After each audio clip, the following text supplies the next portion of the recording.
Pour revenir à ce jeune Gun J, Gun Machine, hein, m'a-t-on dit hier, un spécialiste, un journaliste spécialisé dans le bowling me parlait de ça.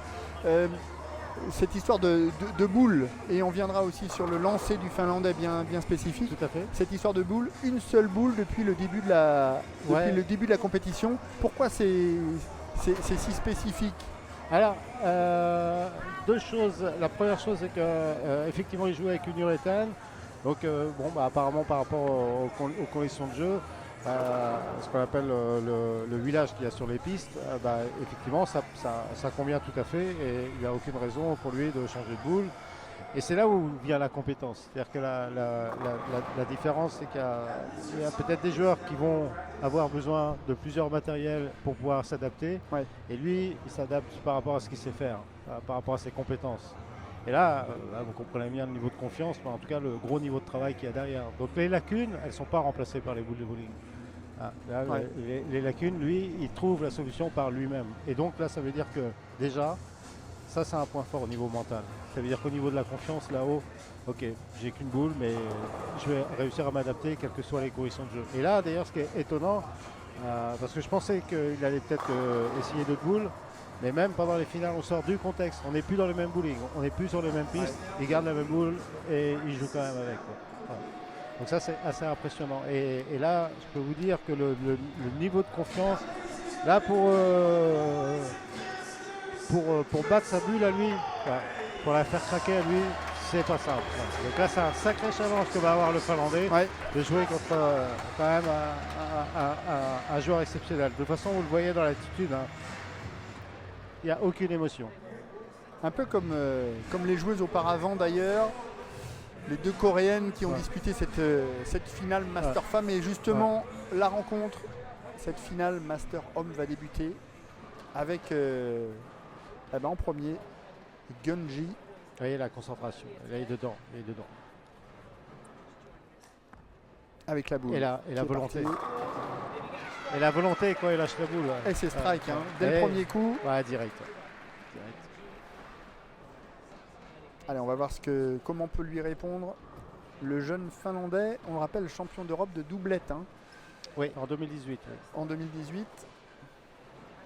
Alors avec un lancer de boule très spécifique. Dites-nous, Eric, pourquoi il ne met pas ses doigts dedans en fait? Alors en fait, il met les deux doigts, strike également.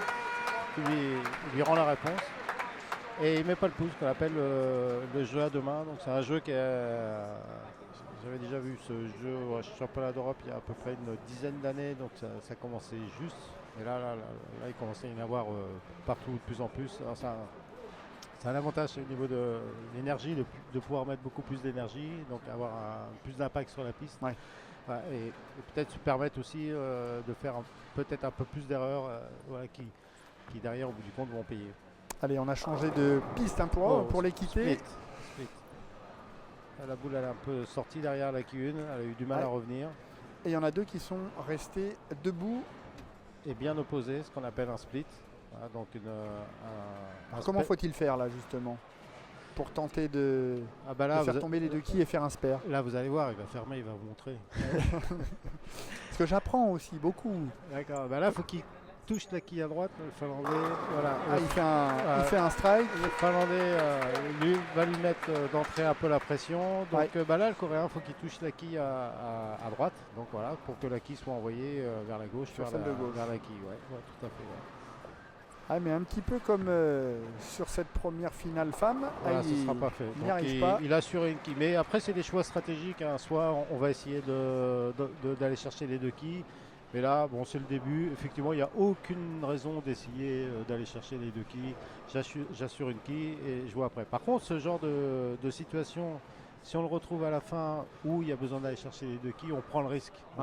Pour essayer d'aller chercher le match. Tout à fait. Là, il a encore le temps. 60-39 pour le moment. Après 2 frames. Il y a encore le temps. Voilà. La concentration, on se rappelle que sur la finale femme... Vous avez remarqué là, sa main, là, toujours il n'a pas sous la chaussure. Ça c'est une routine, ça c'est des routines de préparation.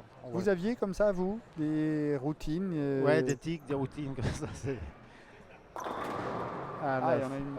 Donc là c'est ce qu'on appelle une boule un peu pleine. Ça, voilà. Donc la boule elle arrive un peu sur la quille 1 Et donc la déflexion de la quille 1 sur la quille 2, sur la quille Mm. 4 et sur la quille 7, elle est un peu différente, et ce qui fait que la quille de coin, donc Se la fait moins bien, quille quoi. numéro 7, voilà, elle reste debout. Allez. C'est quand même un lancer très efficace. Autour de Gunji de nouveau. Ah, vous avez vu la rotation et il y en a. Ouais. Ouais, donc là, pareil, donc là c'est une boule qui arrive un peu fine, mais surtout, c'est ce qu'on peut noter, c'est que la boule arrive avec peu d'impact à la fin, voire même plus du tout. Donc, c'est-à-dire qu'il y a une perte d'énergie. Ouais.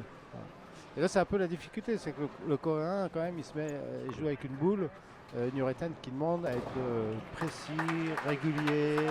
Et le problème de ce type de boule, c'est une surface qui est pas très agressive sur la piste. Alors dès que la piste commence à évoluer, à transférer sur l'huile, etc., là, ça commence à devenir beaucoup plus dur à jouer et ça peut être un handicap. Voilà, le spare, facile. Le spare est fait. Et ça fait 46. 56, pardon. 56, oui. Après 3 frames, mais c'est le Finlandais, c'est le jeune Piri Puarinen qui est devant. Alors lui en 8 matchs dans le tournoi, 7 matchs pardon, dans ce tournoi, on vous rappelle 247 points de moyenne. Et on voit la concentration aussi. Ouais, tout à fait. Toujours la même routine, je souffle dans la main, je passe la main sur les chaussures. Et puis le regard. Beaucoup de rotation. Ça va. Il y a aussi un peu de chance dans le bowling ou pas du tout? Je pense que la chance on l'a déjà quand on joue bien, donc Ouais. ça dépend ce qu'on. Mais quand il y a une quille qui va vaciller. C'était pas un si mauvais lancer quand même. Ouais. Ça aurait été vraiment un mauvais lancer, je pense que la quille elle serait restée. Donc il y a quand même l'impact. Le Coréen il s'est remis dedans. Ouais, avec ce strike. Vous avez vu, il y a eu 2 frames, la frame 2, la frame 3. Il y a eu une petite erreur notamment sur la frame 2. Pas d'émotion. Ouais. Pas d'énervement, on reste calme. On Ça, reste dans sa routine. Ça c'est important aussi. Puis alors, allez, on va suivre Chasse sur le spare. avec 9 points de plus. 98.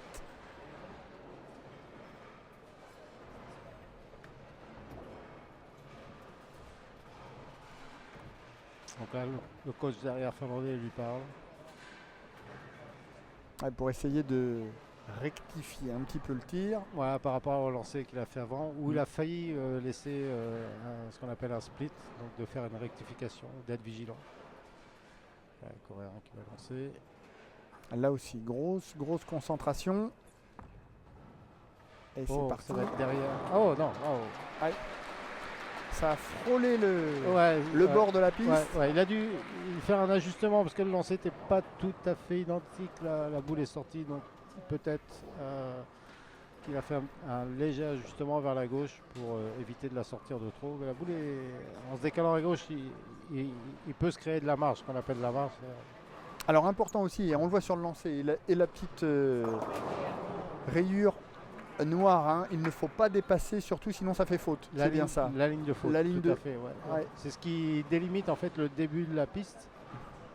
Et notamment quand vous jouez comme ça en famille ou autre, c'est important de ne pas la dépasser parce qu'après la partie de la piste elle est huilée et c'est glissant et on peut tomber, on peut se faire très mal. Enfin, après là on est sur une ligne de faute qui va délimiter le début de la piste et si jamais on passe cette ligne, ça annule le lancer, ça marque 0. Vous voyez cette ligne noire et là ça fait un spare. Ils sont vraiment dans leur match, l'un comme l'autre, et la fameuse boule noire. Je sais pas si peut-être qu'on le reverra après. Donc il essuie sa boule parce que là en fait il y a de l'huile qui se dépose sur la boule. Alors on va parler de l'importance de l'huile aussi sur les pistes. Pourquoi on huile une piste comme ça, enfin des pistes de bowling en l'occurrence aujourd'hui là? Attendez, juste regarder le Coréen lancer la boule. Avec beaucoup d'effets. Strike, pas de soucis. Alors au début l'huile, au début il n'y avait pas d'huile sur les pistes. Les pistes en bois, il y a très longtemps, au début de cette pratique, cette activité. Et en fait, avec les boules, ça usait les pistes. Donc il y avait une usure qui était très importante. Donc pour protéger ces pistes et assurer la longévité, en fait, on a déposé de l'huile. Et donc effectivement, c'était efficace parce que là, il y a encore strike pour le Finlandais. Avec 136 points, 146 points. Et donc ça a protégé les pistes, sauf qu'on s'est aperçu qu'en mettant de l'huile, ça modifiait la scorabilité. Donc après, les ingénieurs, les scientifiques ont commencé à s'intéresser à ce phénomène et donc ils ont modifié les volumes, les longueurs, la répétition de l'huile sur la piste. Donc ce qui fait que derrière, ça a créé de nouveaux matériels, des nouvelles huiles, des nouveaux matériaux. Ouais. Et là, déjà, on a commencé à modifier le contexte de la pratique bowling, notamment vers la professionnalisation. En tous les cas, on est en train d'assister là à un match de champions, de grands champions. Ouais, mais vous voyez, ça, je ne sais pas si vous le ressentez, mais c'est tendu, c'est vraiment boule après boule. Ouais. Et c'est un peu le jeu très serré, du chat et la souris. Voilà, je te mets un peu la pression. Voilà, derrière, bon, je mets la boule dans la poche, je fais quand même 9. La Finlandais, il peut lui mettre la pression en faisant 2 strikes de suite. Grosse concentration. Et nous en sommes à la 7e frame. Hein. On rappelle qu'il y en a 10 dans une partie. Le même lancé avec la quille inversée que le gaucher coréen. C'est-à-dire qu'ils sont arrivés tous les deux un peu pleins dans la poche. Ouais. Donc le gaucher, la poche, c'est la quille 1 et 2. Et pour le finlandais, la poche, c'est les quilles 1 et 3. Ouais. Et quand on arrive un peu plein comme ça, on laisse la quille 6 pour les gauchers. Et on laisse la quille 4 pour les droitiers. Ça, c'est une quille qui reste assez souvent, qui est normale. Et on est à 165 pour le coréen. 146 avant la 8e frame pour le finlandais. Avec la routine et la concentration, hein, le regard droit devant. Ouais. Allez, c'est parti, et ça fera. Et même sur l'espère, hein, ça prend le temps, c'est concentré. 165 pour le finlandais. C'est un match nul, parfait pour le moment. Voilà, on est à égalité là pour l'instant. 165 partout, il reste 2 frames. Hein. 3 frames, pardon, 8, 9, 10. Oui, tout à fait. Avec le coréen dans cette première manche qui va tirer le premier. Oh, la quille de coin, la quille maudite pour les gauchers, la quille 7. Beau lancer. Avantage justement d'être, on en parlait avec Lauriane sur le match précédent, d'être gaucher plutôt que droitier, parce qu'il y a forcément plus de joueurs droitiers. Ouais, c'est aussi une raison pour laquelle il peut jouer toujours avec la même boule, c'est que l'évolution du village, l'évolution des pistes, elle est moins importante et moins rapide pour les gauchers parce qu'ils sont moins nombreux. Waouh, incroyable. Et là c'est la maudite pour les droitiers, celle-ci pour le coup. C'est ce que j'allais vous dire, la quille 10, la maudite. Et avant ils ont laissé les mêmes quilles à l'opposé, exactement même situation. Ouais. Allez, au coréen, Gunji qui va aller la chercher. Parfait, pas de problème. Et logiquement, on devrait rester à égalité. Hein. Et ouais, tout à fait. S'il ferme, toujours égalité. On s'approche de la fin de la partie. Il restera plus que 2 frames. Ouais. Et donc là, ça va jouer sans doute sur la 10e frame. Donc là, il faut qu'il ferme.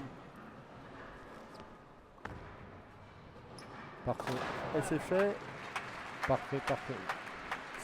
174 partout. Parfait. Là, c'est compliqué quand même. Alors il y a 184 à 174. J'ai pas tout suivi.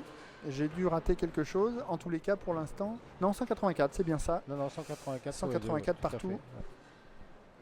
Et il reste 2 frames, la 9 et la 10. Voilà, comme si on partait à 0. Ouais. En tous les cas, elle tient toutes ses promesses. Hein, cette finale Master Homme, la première du nom pour ses premiers championnats du monde de bowling junior. Ouais. Et c'est un strike. Et avec le public. Parfait. Et son visage. Ouais. 214 désormais pour le gaucher coréen Gunji qui aimerait certainement faire comme ça. Puis c'est détrôner un peu les Coréens, Ouais, leur prendre quelques médailles quand même. parce que là, ils font carton plein les Coréens et le Finlandais qui accuse un peu le coup. Ouais, là, Il est fort à parier que Gunji aimerait bien rejoindre sa compatriote avec une médaille d'or autour du cou à la fin de cette finale. la répétition du geste coréen. Ouais. Donc là, voilà, il répète, il rentre dans le cadre de se mettre dans sa bulle et d'automatiser en fait, le geste. Important de rester quand l'autre tire, de rester vraiment dans sa bulle. Ouais. Quoi, hein. C'est là où il n'y a pas l'enjeu du résultat. Il ne regarde pas, lui il reste dans sa bulle. Il se dit pas 7, ouais, bon, bah, c'est bien, ouais. Non, pas du tout. 191, 201 201. pour le Finlandais. Ouais. 201 pour le Finlandais, 214 pour le Coréen sur la dernière frame. Donc là, il faudrait vraiment que le Coréen fasse une erreur, ce qui me semble improbable. On ne sait jamais. Ah, lui aussi, hein, il n'a pas le regard droit vers les quilles, à l'inverse du Finlandais. Voilà. Pas de Mais ça souci. réussit quand même. Pas de souci. Et 244 à l'issue de cette première manche pour le Coréen. Voilà. Et le Finlandais Donc là, le coach il est venu me voir avant de jouer parce que la partie est perdue. Donc ils vont mettre en place une stratégie pour. Alors quelle peut-elle être justement pour cette, préparer. Alors ça peut être une modification de boule.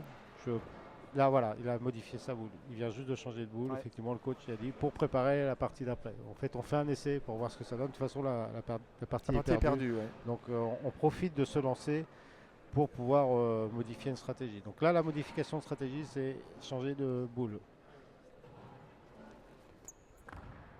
Avec une boule bleue cette fois-ci, eh ben, et ça peut elle lui effectivement, porte chance en tous les cas avec ce strike. voilà, ça peut effectivement fonctionner. Ouais. 244 à 231 sur cette première manche.